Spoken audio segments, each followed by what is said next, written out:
सभी को नमस्कार। देखिए, राजस्थान की जियोग्राफी के अंदर अपने आज न्यू टॉपिक शुरू करने वाले हैं जिसका नाम है वन संपदा। वन संपदा के अंतर्गत अपने देखिएगा कि राजस्थान का जो भौगोलिक क्षेत्र है, भौगोलिक क्षेत्र कितना है राजस्थान का, याद है क्या सभी को? 3,42,239 वर्ग किलोमीटर भौगोलिक जो क्षेत्र है उसके अंतर्गत यानी वन संपदा जो कितनी है उसके रिलेटिव अपने बात करेंगे।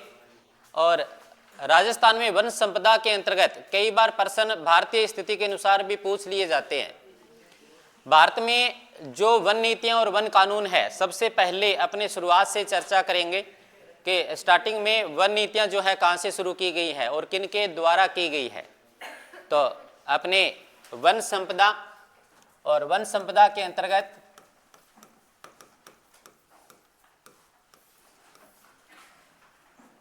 भारत की दृष्टि से सबसे पहले अपने देखेंगे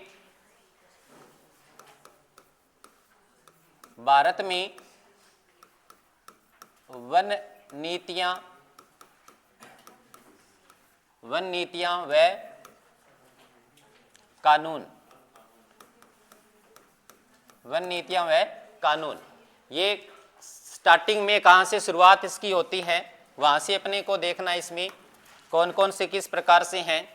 तो सबसे पहले देखिएगा कि 1855 के अंदर वन नीति की शुरुआत की जाती है, यानी घोषित वन नीति। सबसे पहले वन नीति का अपने नाम लें, सबसे पहले भारत के अकॉर्डिंग, यानी राजस्थान कहाँ है तो भारत में ही है।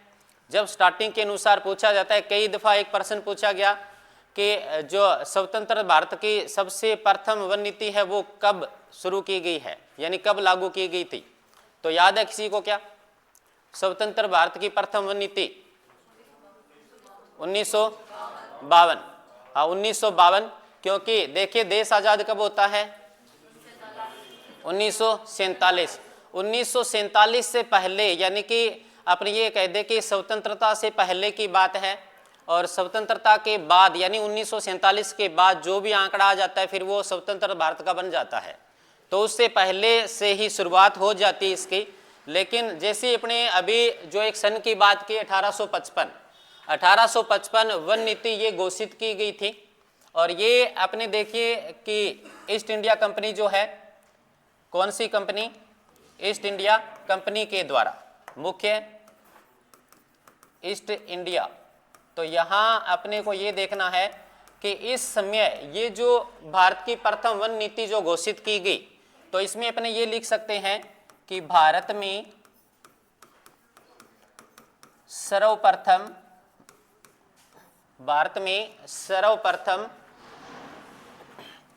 वन नीति,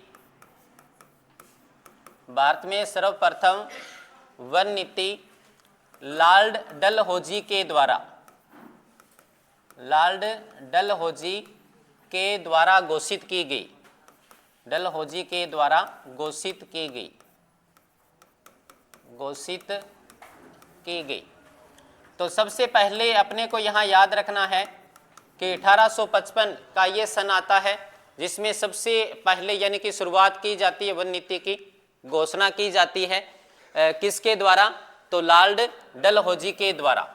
ये यहाँ पे अपने को याद रखना है। सन कौन सा हो जाएगा? 1855। 1855 के बाद में दूसरा सन जो आता है वो कौन सा है? तो यानी दूसरा सन की अगर बात करें तो 1894। अब 1894 के अंतर्गत अब देखिएगा कि यहाँ तो ईस्ट इंडिया कंपनी के द्वारा, जो कि मुख्य जिसका नाम आएगा वो है लॉर्ड डलहौजी के द्वारा, ये सबसे पहले घोषित। और अपने कहें कि 1894 में तो यहाँ प्रथम वन नीति। अब प्रथम वन नीति जो है किसके द्वारा या किसकी सरकार के द्वारा कहें तो इसका आएगा ब्रिटिश भारत सरकार के द्वारा। यहाँ ब्रिटिश भारत सरकार के द्वारा जब भी अगर कोई प्रश्न दिखे अपने को तो सबसे पहले सन कौन सा हो जाएगा? 1894। ये अपने को यहाँ याद रखना है, ब्रिटिश भारत सरकार के द्वारा। भारत सरकार के द्वारा जैसे ये 1894 में प्रथम वन नीति जो है ब्रिटिश भारत सरकार के द्वारा लागू की जाती है। और जैसे लागू की जाती है इसके अंतर्गत क्या विशेषता है, क्या विशेषता इसके अंतर्गत रखी जाती है, तो इसमें अपने कहें कि राजस्व प्राप्ति व वन संरक्षण को महत्व दिया गया, वन संरक्षण को महत्व दिया गया। आप में से कोई बता सकता है कि ये संरक्षण जो शब्द आ रहा है इसका मतलब क्या है?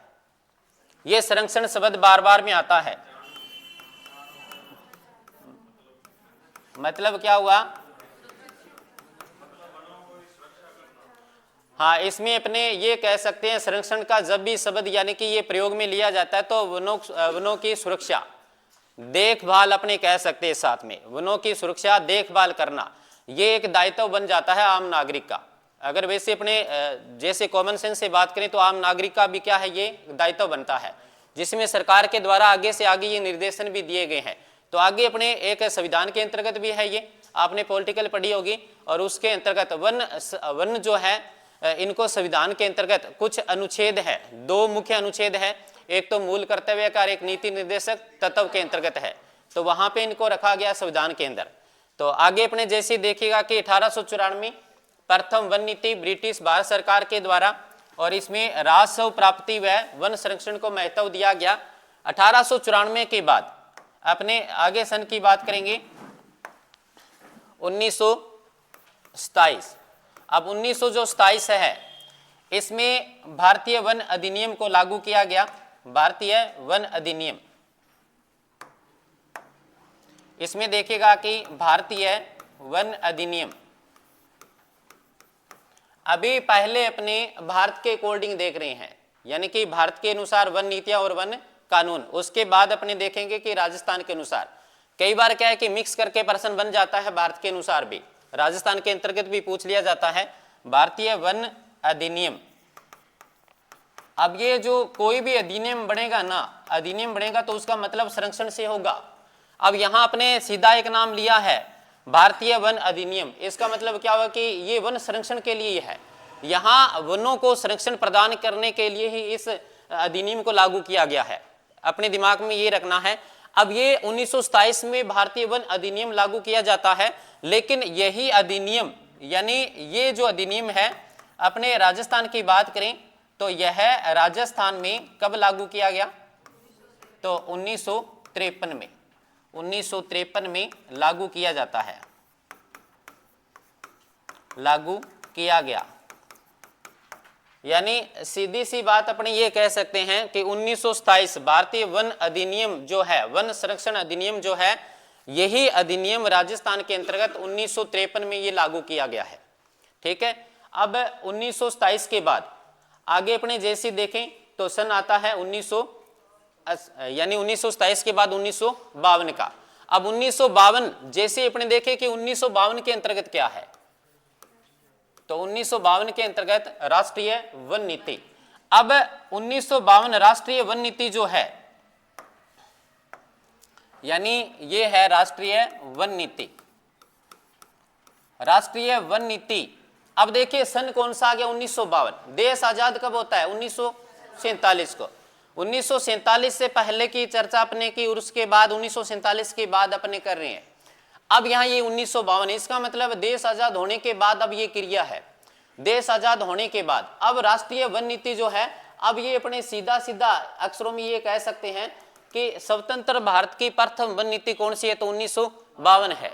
तो ये यहाँ पे थोड़ा सा इस लाइन को अंडरलाइन कर लेना कि ये जो मुख्य प्रश्न यहाँ पे बनता है, कई बार पूछा भी गया है कि स्वतंत्र भारत की प्रथम वन नीति जो कि 1952 है, राष्ट्रीय वन नीति।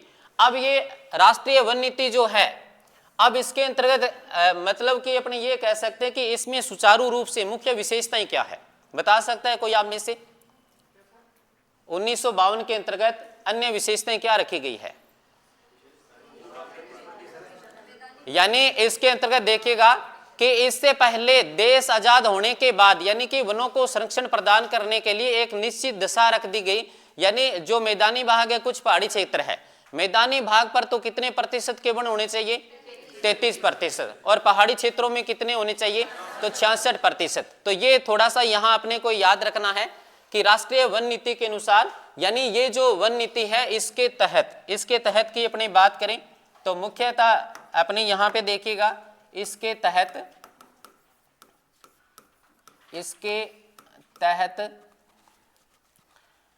भारत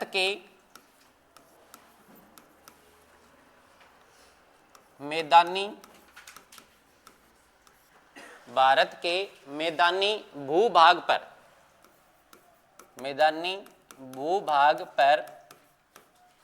33% वन व पहाड़ी क्षेत्र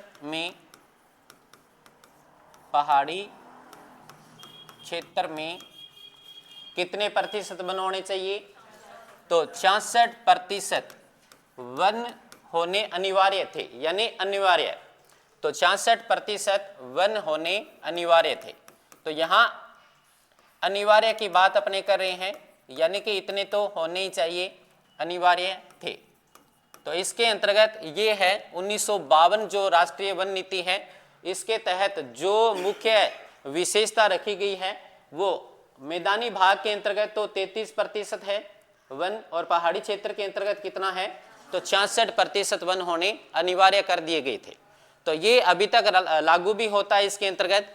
अब यहाँ देखिएगा कि इसमें यानी यह स्वतंत्र भारत की प्रथम वन नीति है,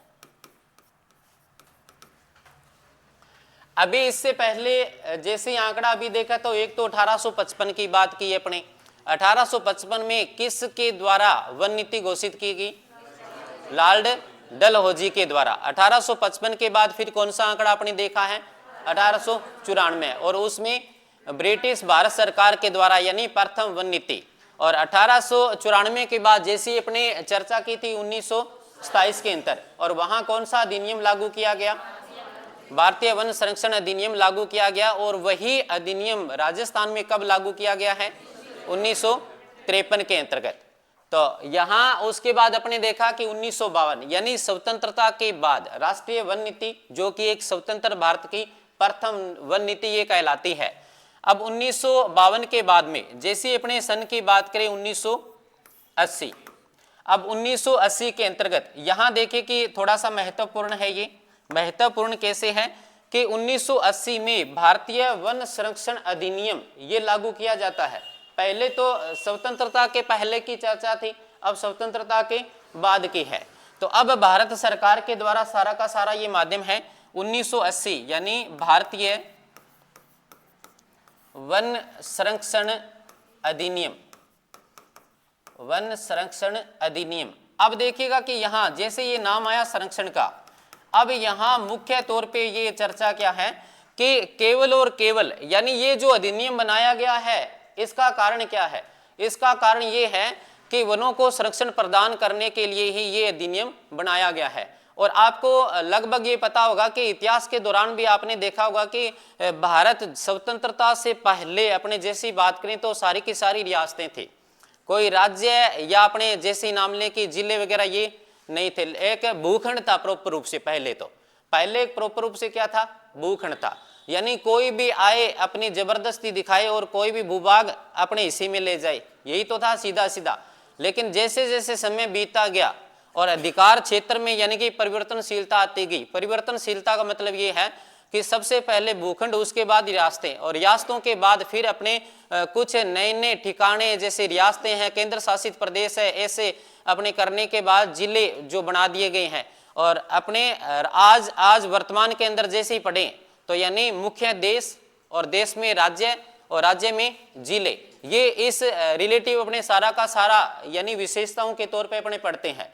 तो पहले का भाग एक अलग था और उसके अनुसार अपने जैसे ये अधिनियम जो है ये बनाए गए थे, क्योंकि पहले जो है शिकार के लिए कोई भी पाबंदी नहीं थी। लेकिन आज देखेगा कि आज अपने खेतों के अंदर भी अगर ये माने ना कि एक पेड़ को काटना हो तो उसके लिए क्या करना होता है, पता है ना सभी को। आज अपने ये माने कि वर्तमान की अगर स्थिति अपने जान ले वर्तमान के अंतर्गत, तो अपने कितना भी जोर लगा लो एक पेड़ नहीं उखाड़ सकते, यानी एक पेड़ नहीं उखाड़ सकते। कारण क्या है कि एक तो ऐसा होता है कि चोरी छिपे कोई भी कार्य ये कर जाता है, वो तो बात ही एक अलग है। यानी अपने कह के जैसे ही आंखों के सामने अगर कोई कार्य हो रहा है, प्रत्यक्ष और अप्रत्यक्ष का मामला होता है। अप्रत्यक्ष का मतलब कभी भी, यानी कि आंखों के सामने जो कार्य नहीं किया गया है वो तो कभी भी रात करके कोई भी चोरी वगैरह करते ही हैं सभी, है ना, बहुत ज्यादा ये मामला। लेकिन आजकल तो है कि इस पर सारी की सारी क्या है, पाबंदियां लगा दी गई है। तो यानी चोरी करना क्या है, एक बड़ा अपराध माना जाता है। तो सभी अपने को पता है कि शिक्षित है सभी, और उसके अनुसार कि आज जैसी वन संपदा के बारे में अपनी बात कर रहे हैं, तो कहने का मेरा सीधा सीधा मतलब ये है कि आज वर्तमान के अंतर्गत अगर अपने खुद का खेत, खुद के खेत में से भी अगर एक पेड़ भी उखाड़ना है ना, तो वो नहीं उखाड़ा जा सकता है, क्योंकि उसके लिए यानी कि अपने क्या कहते हैं उसको, मंजूरी लेना क्या है, आवश्यक है। और उसके बाद ये कार्यक्रम अपने कर सकते हैं कि उसको उखाड़ा जा सकता है, लेकिन उसके लिए कुछ शर्तें लागू होती है।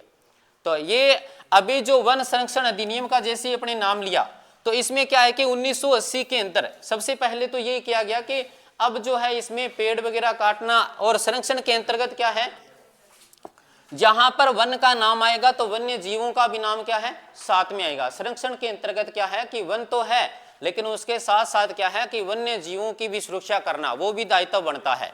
इसलिए यहां सीधा सीधा जो है 1980 के अंदर भारतीय वन संरक्षण अधिनियम जो बनाया गया, और इसका कारण यही है कि यहां वनों को संरक्षण प्रदान करने के लिए ही ये बनाया जाता है।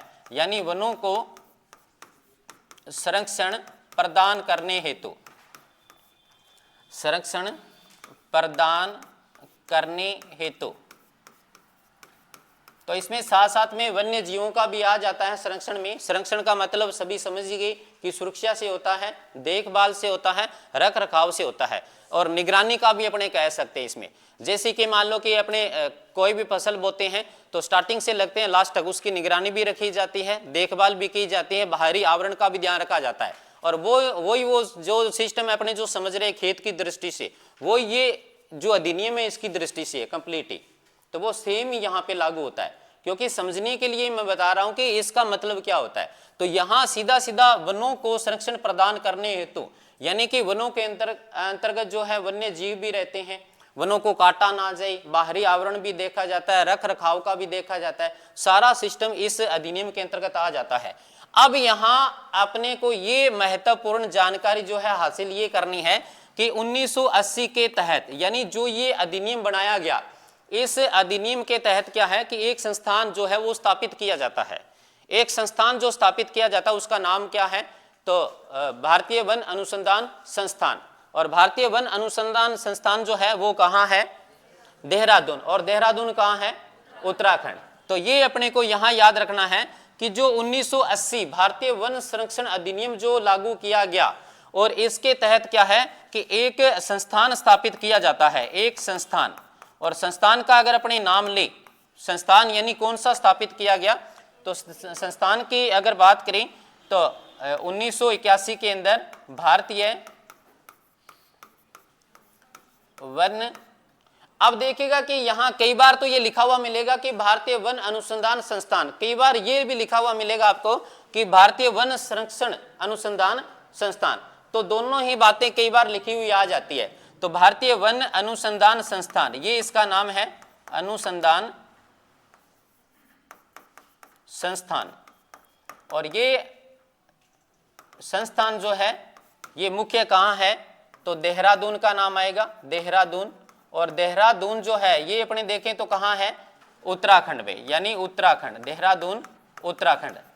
अब लगभग वनों के आंकड़े आपने देखे होंगे कि वन रिपोर्ट जो आती है, आज वन की अपनी बात करें साथ में, वन रिपोर्ट जो आती है मुख्यतः अगर आप किसी को नॉलेज हो और किसी को पता हो, तो यानी कि आज वर्तमान के अंदर अपने जो पढ़ रहे हैं ये कौन सी रिपोर्ट है, कौन सी है, 18वीं वन रिपोर्ट है, ये 18वीं वन रिपोर्ट है इस श्रृंखला की। तो यानी ये जो आंकड़े वगैरह जारी करते हैं अपने राजस्थान के पढ़ते हैं और भारत की भी पढ़ते हैं। तो राजस्थान की पढ़ते हैं और अपने जहन में ये आता है कि ये वन रिपोर्ट जो है ये आंकड़ा जारी कौन कर रहा है, तो ये आंकड़ा जारी कहाँ से होता है, तो ये आंकड़ा जारी यानी भारतीय वन अनुसंधान संस्थान देहरादून उत्तराखंड, यानी यहां से ये जारी किए जाते हैं आंकड़े। अब ये मतलब ये है कि ये तो है देहरादून उत्तराखंड के अंदर।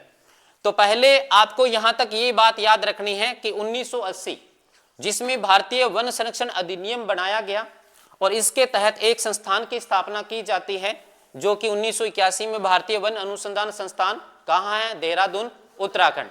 अब ये जो अनुसंधान संस्थान है ना देहरादून, इसके क्षेत्रीय कार्यालय और स्थापित किए जाते हैं अन्य अन्य जगह पे। अब जैसे यहाँ भारतीय अनुसंधान संस्थान के द्वारा जो क्षेत्रीय कार्यालय जो स्थापित किए जाते हैं तो मुख्य कितने हैं, 4। यानी यहाँ पे ये अपने ये लिख सकते हैं इस संस्थान के द्वारा। ये समझ में आ रही है क्या बातें सारी? अभी जो अपने संस्थान की बात की है, पहले तो एक अधिनियम की बात की थी 1980 वन संरक्षण अधिनियम, उसके तहत संस्थान स्थापित किया गया। क्या नाम है उसका? भारतीय वन अनुसंधान संस्थान देहरादून उत्तराखंड वाला, ठीक है। अब ये जो देहरादून उत्तराखंड वाला अनुसंधान संस्थान है ना, इसके द्वारा 4 क्षेत्रीय कार्यालय स्थापित किए गए। कितने? 4। तो अभी उसी के द्वारा है ये, उसको जोड़ करके पढ़ना है साथ में। इस संस्थान का मतलब यहां कौन सा संस्थान है? भारतीय वन अनुसंधान संस्थान देहरादून उत्तराखंड, ठीक है। ये इसका याद रखना इसमें। इस संस्थान के द्वारा, इस संस्थान के द्वारा 4 क्षेत्रीय कार्यालय स्थापित किए गए, कार्यालय स्थापित किए गए।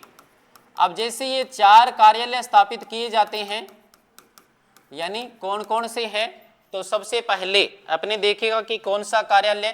तो सबसे पहले अपनी बात करें यहाँ 1 नंबर की, तो यानी एक तो नाम आता है शिमला, ठीक है, शिमला है।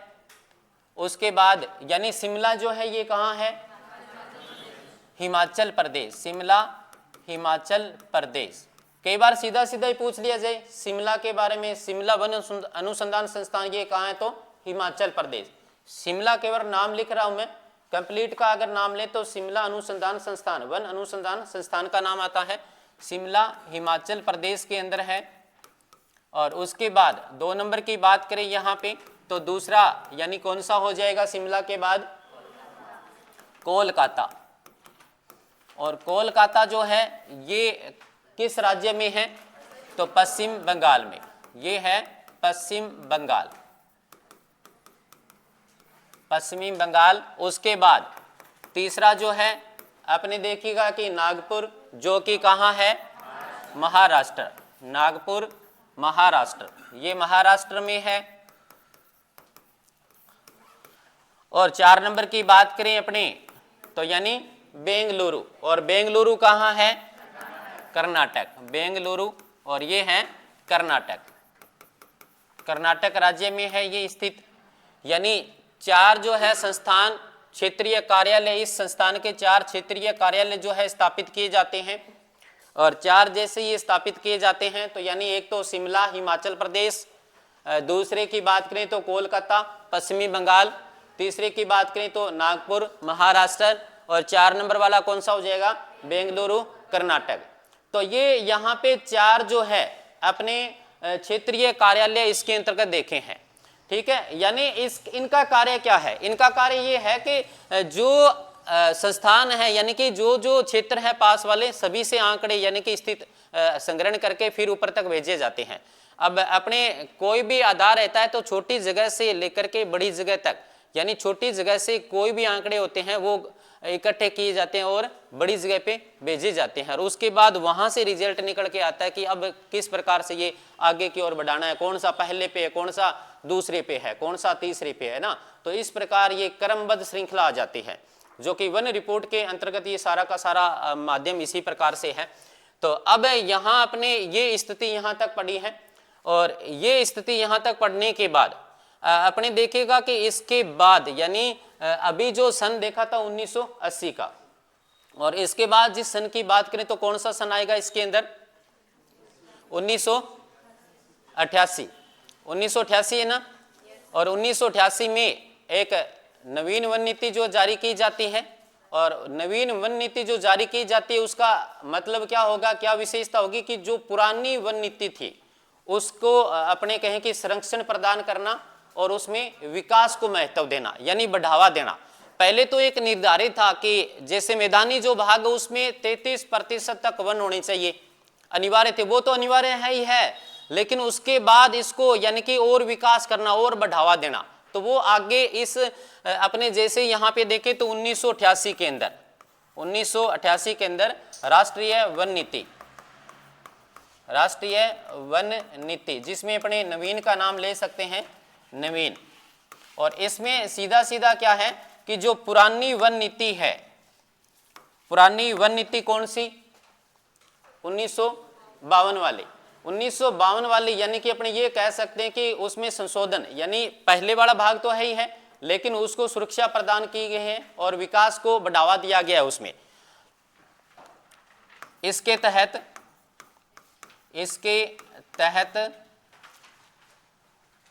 पुरानी वन नीति को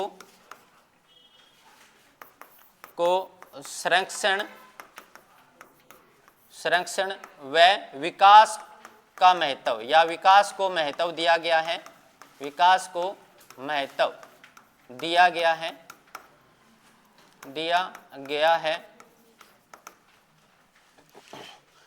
अब देखिए ये यहां तक आपने पढ़ा, उसके बाद मुख्य यहां भारत के अंतर्गत लगभग ये कंप्लीट हो जाता है भाग।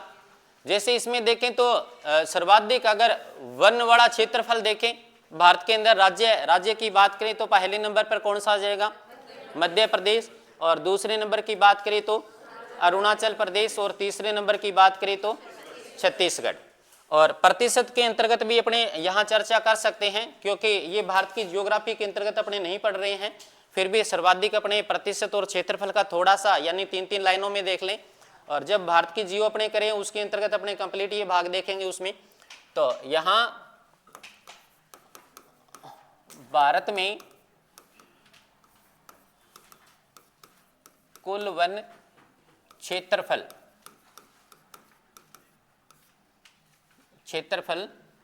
की दृष्टि से ये सर्वाधिक वाला है, जिसमें पहले नंबर पे यानी कौन सा हो जाएगा, तो मध्य प्रदेश पहले नंबर पर मध्य प्रदेश आ जाएगा, मध्य प्रदेश। और 2 नंबर की बात करें तो अरुणाचल प्रदेश। और 3 नंबर की अपने चर्चा करें तो तीसरा छत्तीसगढ़, ये है छत्तीसगढ़। ये तो था क्षेत्रफल की दृष्टि से, ठीक है। और यही अपने अगर देखें कि प्रतिशत के अनुसार कौन सा हो जाएगा यहाँ पे, यानी प्रतिशत की बात करें अपने, फिर राज्य कौन कौन से हैं प्रतिशत में राज्य, तो पहले नंबर पे अपने बात करें तो लक्षद्वीप का आ जाएगा पहले नंबर पे, यानी कौन सा, लक्षद्वीप। और 2 नंबर की अपने बात करें तो मिजोरम, और 3 नंबर अपने देखें तो अंडमान निकोबार द्वीप समूह है, अंडमान निकोबार का आएगा, अंडमान निकोबार द्वीप समूह है। तो अब अपने लगभग जो है भारत की दृष्टि से कंप्लीट ये चर्चा कर ली है। भारत के बाद में अब अपने चर्चा करें राजस्थान के अंतर्गत वन संपदा। इसमें जो मुख्य यानी कि एक तो भारतीय वन अनुसंधान संस्थान वाला आपको याद रखना है पहली बात, और एक 1952 की जो वन नीति यानी स्वतंत्र भारत के, तो ये राजस्थान के अनुसार भी ये प्रश्न आता है, कई बार अभी पीछे ही आया है, याद रख लेना, अभी पीछे प्रश्न पूछा गया है, यानी राजस्थान के अंतर्गत भी पूछा गया है कि स्वतंत्र भारत की प्रथम वन नीति कौन सी है, तो 1952, क्योंकि अपने भारत के अंदर ही तो रह रहे हैं ना, तो यानी शुरू से लेकर के लास्ट तक अपने देखें तो उसी अनुसार है।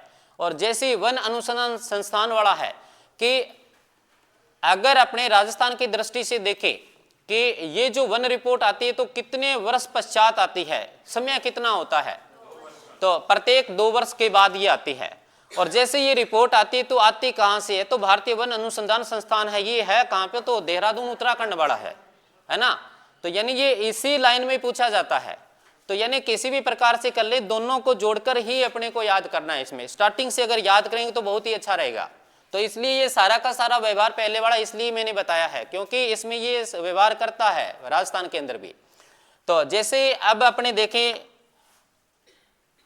राजस्थान में वन संपदा, यानी राजस्थान की दृष्टि से अपने देखेंगे, पहले भारत की दृष्टि से ये देखा था, अभी देखेंगे राजस्थान में प्रमुख वन नीतियां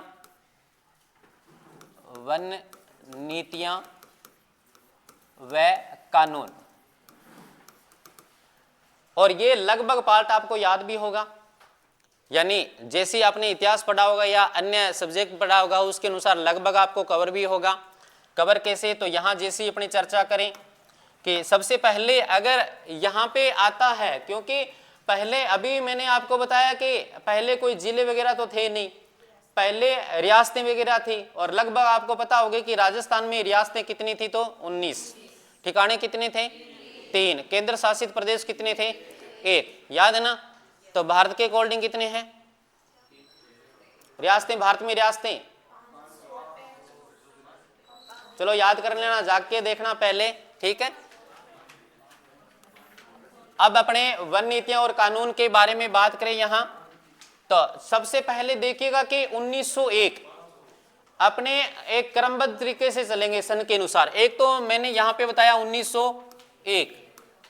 1901 यानी 1901 के अंतर्गत ये सारे के सारे प्रश्न आते रहते हैं। 1901 यानी पहले रियासतों के अनुसार, जैसे राजा महाराजा कह दें या अन्य स्थिति के अनुसार कह दें कि शिकार वाला कार्यक्रम पहले बहुत होता था, है ना।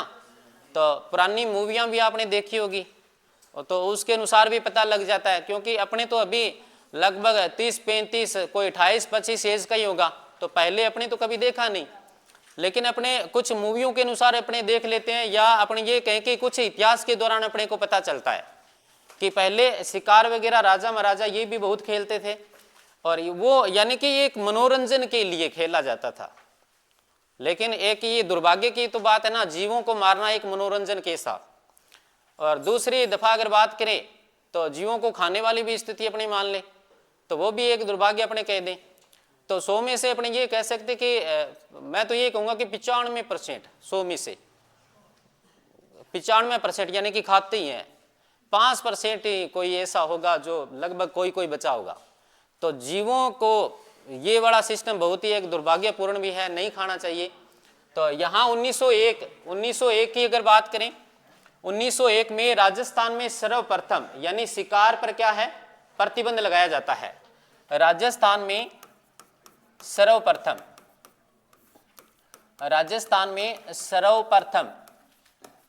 शिकार पर प्रतिबंध किस रियासत के द्वारा, शिकार पर प्रतिबंध लगाया जाता है, लेकिन किस रियासत के द्वारा, तो टोंक। सर्वप्रथम टोंक रियासत द्वारा प्रतिबंध लगाया गया। यानी ये अपने को याद रखना है सबसे पहले, यानी जो शिकार पर सर्वप्रथम शिकार पर प्रतिबंध लगाया जाता है, शिकार पर प्रतिबंध जो लगाया जाता है किस रियासत के द्वारा, तो टोंक रियासत के द्वारा, ठीक है। उसके बाद 1910 में अपने चर्चा करें कि 1910 के अंदर क्या है कि सबसे पहले वन संरक्षण के लिए ये कार्य किया गया। कार्य का मतलब है या तो योजना का कह दें या नियम का कह दें। नियम का मतलब एक कानून से ही मतलब बन जाता है। नियम क्या होता है, तो कानूनी तो होता है, उसके अनुसार। अधिनियम क्या होता है, तो कानून होता है। तो उसके अनुसार ही अपने देखें कि 1910 में ये भी है सर्वप्रथम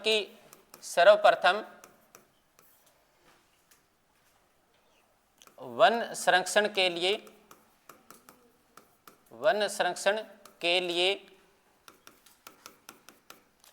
पहली बार एग्जाम में इसी प्रकार नाम आता है, पहली बार या पहली योजना या पहला नियम, ऐसे आता है। और पीछे बड़े अभी जो 3-4 एग्जाम हुए थे उसके अंतर्गत ये भी प्रश्न आया हुआ था। तो पहली बार दोनों ही मैं नाम लिखूंगा, एक तो योजना और दूसरा नाम कौन सा हो जाएगा यहाँ पे, नियम को लेकर के। पहली बार योजना या नियम किस रियासत के दौरान बनाया जाता है, तो जोधपुर रियासत। कौन सी रियासत हो जाएगी, जो जोधपुर रियासत के दौरान। तो ये याद रखना है इसमें। उसके बाद 1910 के बाद अपने समय देखेगा 1935, पहले शिकार पर प्रतिबंध, उसके बाद वन संरक्षण हेतु यानी कि एक नियम या योजना बनाई जाती है जो कि जोधपुर रियासत में।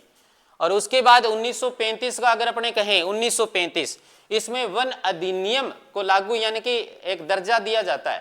तो राजस्थान में सर्वप्रथम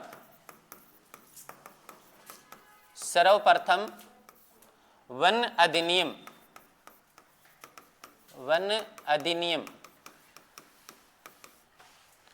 किस रियासत के दौरान ये लगाया जाता है, तो अलवर रियासत। वन अधिनियम अलवर रियासत के दौरान लागू किया जाता है, लागू किया गया। अब 1935 के बाद यानी अपने बात करें तो 1950, राजस्थान में वन अधिनियम, राजस्थान में 1950 में कहें कि जैसे वन अधिनियम की बात करें तो यहां वन विभाग की भी स्थापना की जाती है। 1950 में वन विभाग की स्थापना की जाती है। कहां की जाती है स्थापना, यानी जयपुर में की जाती है, जयपुर में। और 1950 के बाद आगे सन की बात करें तो कौन सा, 1953। अभी पीछे पढ़ के आए, याद हो तो। एक अपने पढ़ा था 1927 का, 1927 का भारतीय वन अधिनियम जो राजस्थान में 1953 में लागू किया गया। यानी यहां राजस्थान के अंतर्गत अगर अपने देखें तो 1953 जो है ये राजस्थान वन अधिनियम है, वन अधिनियम। और आपको शायद अगर याद हो तो 1953 यानी जो ये वन अधिनियम है, और राजस्थान में वनों को 3 भागों में वर्गीकृत किया जाता है, तो इसी के तहत किया जाता है वो 1953 के तहत। 1953 में वन अधिनियम लागू किया गया, 1953 में वन अधिनियम लागू किया गया। और इसी अधिनियम के तहत यानी 1953 का जो ये अधिनियम है, और इसी अधिनियम के तहत राजस्थान में वनों को कितने भागों में बांटा गया, 3। राजस्थान में वनों को 3 भागों में वर्गीकृत किया गया, 3 भागों में बांटा गया। जैसे 3 भागों में ये बांटा गया तो यानी यहां अपने 3 भाग देखे कि कौन कौन से हैं। तो सबसे पहला अपने देखें यहां पे तो रक्षित, या तो अपने क्या कहें रक्षित, ये आगे डिटेल में पढ़ेंगे अपने। पहले यहाँ पे जो भाग ये आ रहे हैं तो उनको अपने को याद रखना है, क्योंकि 1953 के अंतर्गत ये राज्य वन अधिनियम जो बनाया जाता है, वन अधिनियम यानी संरक्षण का नाम जहाँ पे आए तो भी ये सही होगा, वन संरक्षण अधिनियम 1953। और इसके तहत ही राजस्थान में वनों को 3 भागों में विभाजित किया जाता है। और जैसे 3 भागों में विभाजित किया जाता है तो पहला रक्षित या संरक्षित, यानी रक्षित कह दो या संरक्षित वन कह दो, ठीक है। और दूसरा अपने कहेंगे तो आरक्षित वन, दूसरा है आरक्षित वन। इसकी डिटेल आगे जानेंगे। इसका मतलब क्या होता है, कितना भाग आता है, कितना आंकड़ा आता है, ये भी पूछ लिया जाता है। करंट जीके पढ़ते हो ना सभी, बधाई हो सभी को। रक्षित संरक्षित वन, दूसरा आपने देखा तो आरक्षित वन, और तीसरा कौन सा भाग हो जाएगा, अवर्गीकृत वन, अवर्गीकृत वन। ये 3 भाग है। और ये किसके अनुसार है तो याद रख लेना, ये 1953 का यानी वन अधिनियम जो है, वन अधिनियम, उसके तहत ही ये बांटा जाता है। अधिनियम के तहत ये वर्गीकरण किया गया है 1953 का जो वन अधिनियम अभी अपने देखा उसके तहत ही है 3 भाग ये। तो इसके अंतर्गत अपने को याद रखना है, राजस्थान में वनों को 3 भागों में बांटा गया। एक तो रक्षित का नाम आएगा, दूसरा आरक्षित का, और तीसरा अपने देखें तो अवर्गीकृत का। तो ये तो 1953 के अंतर्गत है। और उसके बाद जैसे आगे बढ़े अपने तो सन फिर कौन सा आ जाएगा यहाँ पे 1953 के बाद 1980,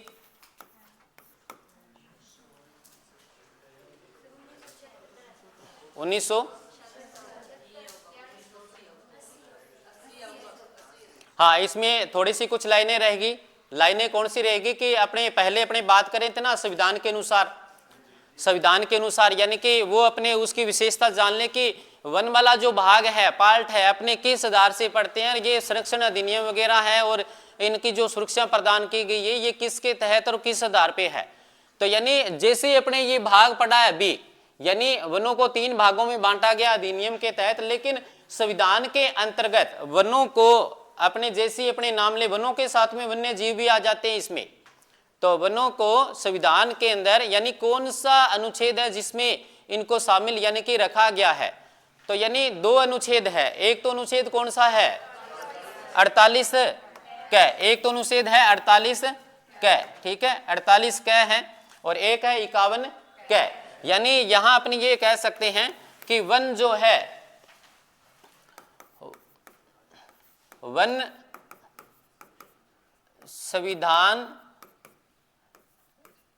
संविधान के किस सूची का विषय है। पहली बात तो ये किस सूची का विषय है, तो समवर्ती सूची का या राज्य सूची का, समवर्ती सूची का। यानी अपने ये कह सकते हैं कि वन संविधान के समवर्ती सूची का विषय है, समवर्ती सूची का। अब यहां समवर्ती सूची का विषय, ठीक है, विषय है, लेकिन यहां एक लेकिन आएगा। लेकिन का मतलब क्या होता है वो अपने जाने। लेकिन पहले राज्य सूची का विषय था, ये पहले राज्य सूची का विषय था, सूची का विषय था। अब इसमें भी अपने जानेंगे कि ये किस प्रकार से है, सूची का विषय था के अंतर्गत आएगा, क्योंकि अब तो अपने देखें तो ये किस में है, समवर्ती सूची का विषय है। समवर्ती सूची का मतलब क्या होता है, केंद्र और राज्य सरकार, यानी केंद्र सरकार और राज्य सरकार दोनों के द्वारा ही यह नियम बनाए जा सकते हैं, दोनों के द्वारा ही नियम बनाए जा सकते हैं। लेकिन यहाँ पे मैंने कहा कि लेकिन के बाद जैसे ही नाम आया राज्य सूची का विषय, यानी पहले ये राज्य सूची का विषय था। इसका मतलब ये है कि केवल इसमें राज्य ही नियम बना सकता है, पूर्ण अधिकार किसका था, पहले राज्य का ही था। लेकिन राज्य के बाद अब केंद्र सरकार को लगा कि अपने भी इसमें कुछ करना चाहिए। जैसे कि आपने देखा हो कि रामसर साइट वगैरह जो भी अपने पढ़ते हैं तो वो आप देख लो कि किस प्रकार से है ना। तो यानी कि एक अधिकार क्षेत्र रहना, ठीक है, एक निजी क्षेत्र पे देखभाल करना, तो वो एक कार्य प्रणाली एक अलग हो जाती है। लेकिन इसमें क्या है कि केंद्र सरकार का भी हाथ रहे, यानी इसमें उसके बगैर कोई भी फैसला या अन्य कार्य नहीं किया जा सकता है, ये भी है। आगे अपने पढ़ेंगे उसमें आएगा ये। तो पहले अपने ये देखा था कि जो वन है वो संविधान के समवर्ती सूची का विषय है वर्तमान के अंदर, लेकिन ये पहले ये राज्य सूची का विषय था। अब पहले ये राज्य सूची का था, उसके बाद इसको समवर्ती सूची में शामिल कर लिया गया। लेकिन एक संशोधन बड़ा है, अधिनियम अपने कह दें संविधान संशोधन का नाम आता है, आपका पढ़ा हुआ होगा, जिसमें संविधान संशोधन का नाम आता है। तो कौन सा है संविधान संशोधन, यानी इसमें अपने देखेंगे कि ये समवर्ती सूची में जो दिया गया है ना, ये संविधान संशोधन के द्वारा, जो कि 42वां संविधान संशोधन 1976 वाला है, उसके तहत इसको समवर्ती सूची में शामिल किया गया है। ये अपने को यहाँ याद रखना है इसका, संविधान के अंतर्गत। और पॉलिटिकल में भी आपने पढ़ा होगा, ये चर्चा जो है वन के अंतर्गत आती है उसमें भी। तो वन संविधान के समवर्ती सूची का विषय है, और ये राज्य सूची से हटा करके इसमें जो किया गया है, तो 42वें संविधान संशोधन के द्वारा, संविधान संशोधन के द्वारा, संविधान संशोधन यानी 1976 के द्वारा। अब यहां अपने को ये देखना है कि जैसे इसके द्वारा ये शामिल किया गया तो दो अनुच्छेद आ जाते हैं। दो अनुच्छेद भी किस किस में आते हैं वो भी आपको याद रखना है। एक तो नीति निर्देशक तत्व का है और एक मूल कर्तव्य का है। अब यहां अपने देखें कि 1976 के द्वारा जिसमें नीति निर्देशक तत्व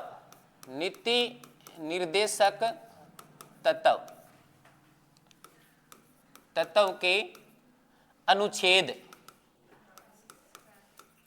अनुच्छेद कौन सा 48 कै में व यानी एक तो नीति निर्देशक तत्व है, इसका अनुच्छेद 48 कै में वनों को रखा गया है इसको, ठीक है। दूसरा है कि मूल कर्तव्य के अनुच्छेद 51 कै में रखा गया है। अब देखिए ये चीजें अपने को पता चल गई कि समवर्ती सूची में है।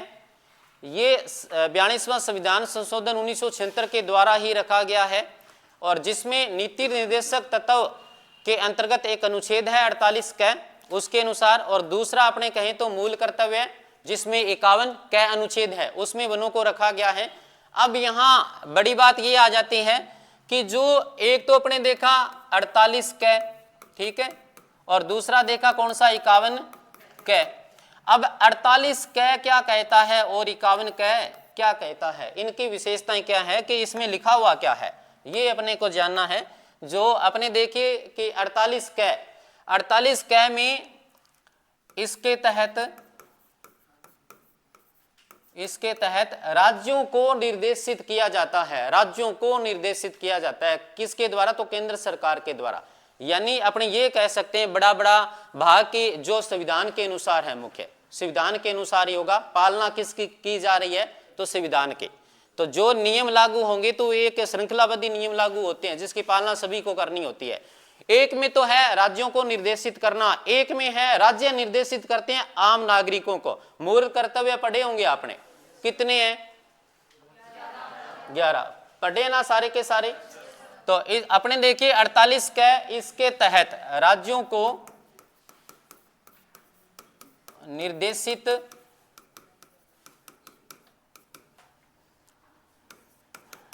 किया गया है कि वनों को संरक्षण प्रदान करे, वनों को संरक्षण प्रदान करे। यानी यहां अपने वन व वन्य जीव कह सकते हैं, वन व वन्य जीव। वनों के अंतर्गत मैं बार बार बोल रहा हूं कि इसके अंतर्गत ही आ जाता है सारा सिस्टम, थोड़ा सा दिमाग में रखना उस बात को। तो वन व वन्य जीवों को संरक्षण प्रदान करे। संरक्षण का मतलब एक होता है सुरक्षा कवच। अब यहां 48 कै इसमें क्या है कि इसके तहत राज्यों द्वारा कहा गया है। किसके द्वारा? राज्य द्वारा। अपने कहें तो राज्य सरकार के द्वारा।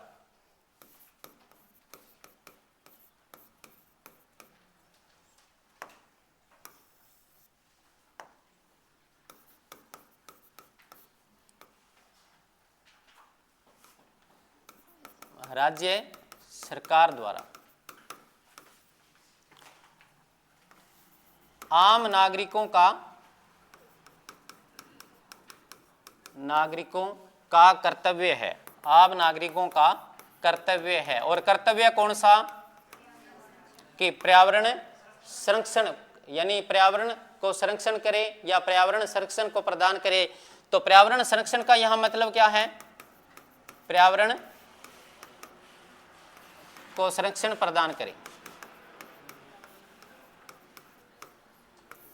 पर्यावरण का मतलब जो वन वाला भाग है सारा का सारा, उसका चारा जो यानी अपने कहे कि चारों ओर की स्थिति है, बाहरी आवरण जो है उसकी सुरक्षा करना। यानी अपने यहां से एक सीख अपने को मिलती है कि मुख्य जो निजी क्षेत्र होता है, हर टाइम, यानी कि जो अपने कहे कि 24 घंटे लगातार अपने जहां पे जो बंदे रह रहे हैं, सबसे पहला कर्तव्य किसका बनता है? तो आम नागरिकों का, कि वो ही वहां पे सुरक्षा प्रदान कर सकते हैं। तो ये संरक्षण के अंतर्गत ये आता है कि एक में तो 48 क में तो ये है कि राज्यों के द्वारा ये निर्देशित किया गया है, और राज्यों को यानी राज्यों को निर्देशित किया गया है 48 क में, जो कि वन व वन्य जीवों को संरक्षण प्रदान करे। और दूसरा कि राज्य सरकार अपने कह दें कि 48 क के द्वारा जो आम नागरिक है उनका भी क्या है, कर्तव्य बनता है कि पर्यावरण का संरक्षण करे। यानी संरक्षण का मतलब है सुरक्षा। पर्यावरण का यहाँ मतलब हो जाता है कि वन संपदा जो भी है उसके चारों ओर जो भी बाहरी आवरण है वहाँ सुरक्षा करना, रख रखाव करना, देख रेख करना उसके। यानी कि कोई अपने कहे कि या अत्यधिक प्रकार से वनों की कटाई कर रहा है, या शिकार यानी कि शिकार भी कर रहा है कोई, तो उसकी देखरेख करने का मतलब है कि एक किसी भी प्रकार से सूचना देना साथ में। और कई बार ऐसा भी हो जाता है कि आपने देखा होगा कई बार वनों में जैसे आग वगैरह लग जाती है या अन्य कोई ऐसी स्थिति बन जाती है जिसमें नुकसान होता है ना। जैसे कि अपने ये भी कह सकते हैं कि जंगल में कोई भी जीव जंतु रहते हैं और वो वहाँ से निकल के शहर की ओर आ जाते हैं या गाँव की ओर आ जाते हैं, वो भी उसकी सुरक्षा करना, उसको मारना नहीं है, उसकी सुरक्षा करना, ये पहला दायित्व यानी कर्तव्य किसका बनता है? तो आम नागरिक का बनता है, क्योंकि प्राथमिक स्तर पे वही वहाँ के लोग रहते हैं। इसलिए यहाँ जो अपने कहें कि जो संविधान के अनुसार है ये 48 क और 51 क के अंतर्गत इन वनों को यहाँ रखा गया है। तो ये यहाँ पे इसका अपने माध्यम देखा। उसके बाद कि राजस्थान में प्रथम जो वन नीति है वो कब घोषित की गई है? प्रथम वन नीति का नाम आता है राजस्थान के अंतर्गत, तब कब आता है? 18 फरवरी 2010। यानी प्रथम वन नीति की अगर बात करें राजस्थान में प्रथम वन नीति, प्रथम वन नीति, और प्रथम वन नीति जो है 18 फरवरी 2010, 18 फरवरी 2010 को लागू की जाती है, यानी जारी की जाती है, अपने कह सकते हैं प्रथम वन नीति। जब भी प्रथम वन नीति का नाम आता है तो 18 फरवरी 2010। और अपने ये कहें कि वर्तमान में जो नई वन नीति है वो कब जारी की गई है? 5 जून 2023। नवीन आंकड़ा 21 दिसंबर 2024 को। 18वीं वन रिपोर्ट है। 18वीं वन रिपोर्ट इस श्रृंखला की सन कौन सा आ जाएगा? 2023 आएगा, 2024 आएगा? 2023। 2023 है, 18वीं वन रिपोर्ट 2023 है, लेकिन आंकड़ा जैसे ही जारी किया जाता है तो 21 दिसंबर 2024 को ये रिपोर्ट जारी की जाती है। 2 आंकड़े आएंगे इसमें, ये अपने को याद रखने हैं। आज के लिए इतना ही, धन्यवाद सभी का।